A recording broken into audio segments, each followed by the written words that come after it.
آج ہم آپ کو بتائیں گے کہ زبور کو ماننے والی قوم کہاں پائی جاتی ہے۔ یاد رکھیے دوستو، تورات کے ماننے والے کو یہودی اور انجیل کے ماننے والوں کو عیسائی اور قرآن کے ماننے والوں کو مسلمان کہتے ہیں، لیکن زبور کے ماننے والے لوگوں کو کیا کہا جاتا ہے؟ یہ سب سے بڑا سوال ہے، اور یہ لوگ اس وقت کہاں موجود ہیں؟ ہم سبھی جانتے ہیں کہ اللہ نے 4 آسمانی کتابیں مختلف اوقات کے اندر اپنے پیغمبروں پر نازل کی، جو کہ ترتیب کے لحاظ سے تورات، زبور، انجیل اور قرآن مجید ہے۔ لیکن اسلامی تاریخ کے اندر آپ کو کہیں بھی زبور کا ذکر، اس کی تاریخ یا اس کی تفصیلات کہیں بھی جاننے کو نہیں ملیں گی۔ پر ایسا کیوں ہے؟ کیوں اس الہامی کتاب کو آج بھی دنیا میں اتنا زیادہ ڈسکس نہیں کیا جاتا جتنا کہ تورات، انجیل اور قرآن پاک کو کیا جاتا ہے؟ کیا یہ اس وقت بھی اپنی اصلی حالت کے اندر موجود ہے؟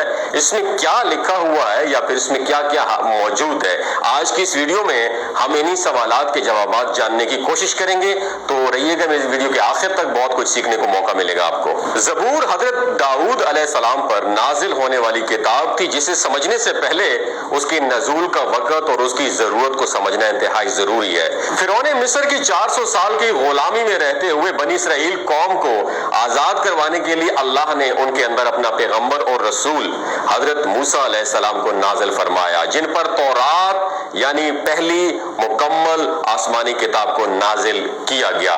حضرت موسیٰ علیہ السلام بنی اسرائیل قوم کو مصر سے نکال کر ایک بہت بڑے صحرائے سینا پار کراتے ہوئے فلسطین لے گئے، جس کی تفصیلات قرآن مجید کے اندر موجود ہے۔ صحرائے سینا کے راستے کے اندر کوہ طور پر تورات کو نازل کیا گیا۔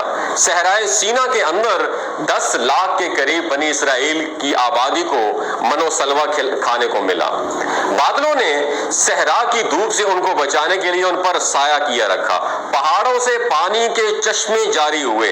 حضرت موسیٰ علیہ السلام کا زمانہ 1500 قبل مسیح یعنی آج سے 3500 سال پہلے کا بتایا جاتا ہے، یا پھر حضرت عیسیٰ علیہ السلام کی پیدائش سے 1500 سال پہلے کا۔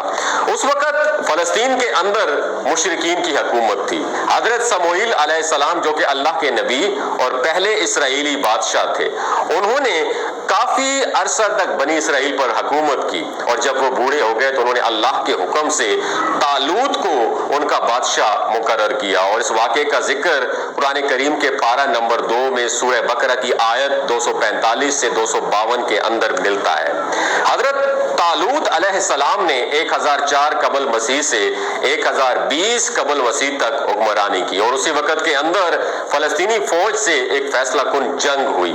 بنی اسرائیل اس وقت بہت ہی مالی اور عسکری طور پر کمزور تھی، اور اپنی طاقت کے نشے کے اندر فلسطینی فوج نے یہ اعلان کیا کہ ہمارے سب سے طاقتور سپاہی جالوت کو اگر تم میں سے کوئی شخص ہرا دے گا یا پھر اسے قتل کر دے گا تو یہ پورے کا پورا فلسطین بنا لڑائی کے تمہارا ہو جائے گا۔ طالوت علیہ السلام نے یہ اعلان کیا کہ جو بھی شخص یہ کام کرے گا میں اپنی بیٹی کی شادی اس سے کروں گا، اور وہ بنی اسرائیل کا اگلا بادشاہ ہوگا۔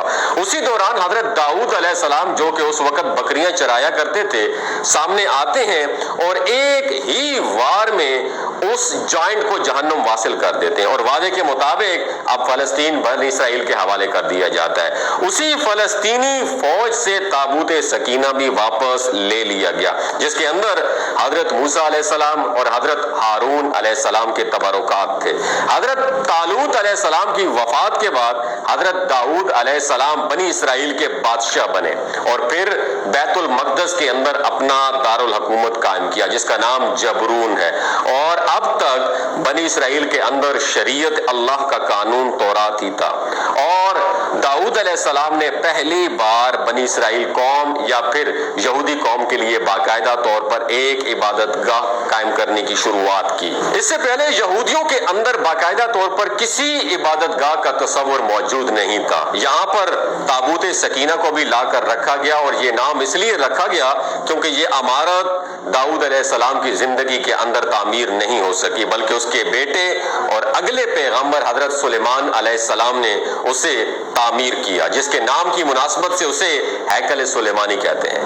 اب کیونکہ بنی اسرائیل قوم کے پاس کتاب تھی، عبادت کا تصور بھی تھا، لہٰذا حضرت داؤد علیہ السلام کی زندگی پہ ان پر زبور نازل ہوئی، جس کا لفظی مطلب ہے ٹکڑا۔ 36۔ اب یہاں پر سب سے اہم اور سمجھنے کی بات یہ ہے کہ زبور کوئی شریعت کی کتاب نہیں ہے، بلکہ اللہ کی تعریف اور حمد و ثنا سے بھری ہوئی کتاب ہے، کیونکہ اللہ نے حضرت داؤد علیہ السلام کو لوہے کو نرم کرنے کی طاقت اور انتہائی خوبصورت آواز عطا کرنے کے ساتھ ساتھ اللہ کی حمد و ثنا اتنے خوبصورت انداز کے اندر بیان کرنے کا معجزہ عطا کیا تھا جو کہ آج تک کسی اور کو عطا نہیں کیا۔ زبور کی پوری کتاب بھی اللہ کی تعریف اور اس کی بڑائیوں اور حمد و ثنا سے بھری ہوئی ہے۔ اس کے اندر زندگی گزارنے کی کوئی احکامات موجود نہیں ہے، نہ ہی کوئی تاریخی پیشن گوئیاں، اخلاقیات، ایسا کوئی ذکر موجود نہیں ہے۔ یعنی زبور کی بنیاد پر کسی معاشرے کی بنیاد نہیں رکھی جا سکتی، یا کوئی الگ سے شریعت یا اللہ کا قانون نہیں ہے۔ اس کتاب کے نازل ہونے کے بعد بنی اسرائیل قوم کو باقاعدہ طور پر اللہ کی حمد و ثنا اور اس کی عبادت کا طریقہ سکھایا گیا۔ حضرت داؤد علیہ السلام جب ساز کے ساتھ زبور کی تلاوت کیا کرتے تو آسمان، پہاڑ، دریا، چرند پرند اس آواز کو سن کر اس کے ساتھ جھومنے لگتے۔ اس کلام اور آپ کی آواز کے اندر اتنا تاثر، اتنا اثر تھا کہ یہ دنیا کے اندر انسانوں کو جنت کی آواز محسوس ہوا کرتی۔ حضرت داؤد علیہ السلام کی وفات کے بعد یہ آواز تو باقی نہ رہی، مگر یہ کلام بنی اسرائیل قوم ہیکل سلیمانی کے اندر خدا کی بڑائی اور اس کی عبادت کو بیان کرنے کے لیے پہلے بھی پڑھا کرتی اور آج بھی پڑھتی ہے، جو کہ ظاہر ہے کہ ہزاروں سالوں سے ایک جنریشن سے دوسری جنریشن تک پاس ہوتے ہوئے اپنی اصلی حالت کے اندر نہ تو مکمل طور پہ آج محفوظ ہے اور نہ ہی اس کے اندر مکمل طور پر وہ چیزیں موجود ہیں جو کہ حضرت داؤد علیہ السلام پر اللہ نے نازل فرمائی تھی۔ یہ تمام آسمانی الفاظ یعنی حضرت موسیٰ علیہ السلام پر نازل ہونے والی تورات سے پہلے کے صحیفے خود تورات اور زبور کو اولڈ ٹیسٹیمنٹ یا عہد نامہ قدیم کے نام سے جانا جاتا ہے، جبکہ انجیل مقدس کے تمام نسخوں اور رسولوں کے اعمال، حواریوں کے خطوط اور مکاشہ جس کے اندر شامل ہیں اس کو عہد نامہ جدید یا پھر نیو ٹیسٹیمنٹ کہا جاتا ہے۔ زبور کی کچھ آیات کا ترجمہ میں آپ کو پڑھ کے سنا دیتا ہوں تاکہ آپ کو بہتر طور پہ پوری کتاب کو مقصد جو ہے نا وہ سمجھ میں آ سکے۔ خداوند میرا مالک ہے، مجھے کسی چیز کی کمی نہیں ہوگی، اور وہ مجھے ہری بھری چراگاہوں کے اندر بٹھاتا ہے اور مجھے سکون کے چشموں کے پاس لے جاتا ہے۔ وہ میری جان کو زندہ رکھتا ہے، وہ مجھے اپنے نام کی خاطر سچ کی راہوں پر لے جاتا ہے۔ چاہے موت کی کسی وادی سے میرا گزر ہو تو میں بھی کسی بلا سے نہیں ڈروں گا، کیونکہ تو میرے ساتھ ہے۔ تیرے عصا اور تیری لاٹھی سے مجھے تسلی ملتی ہے۔ تو نے میرے دشمنوں کے مقابلے میں میرے سامنے دسترخوان بچھایا ہے، تو نے میرے سر پر تیل ملا ہے۔ ہمیشہ بھلائی اور رحمت میرے سر پہ رہے گی اور میں ہمیشہ کے لیے خداوند کے گھر میں ہی رہوں گا۔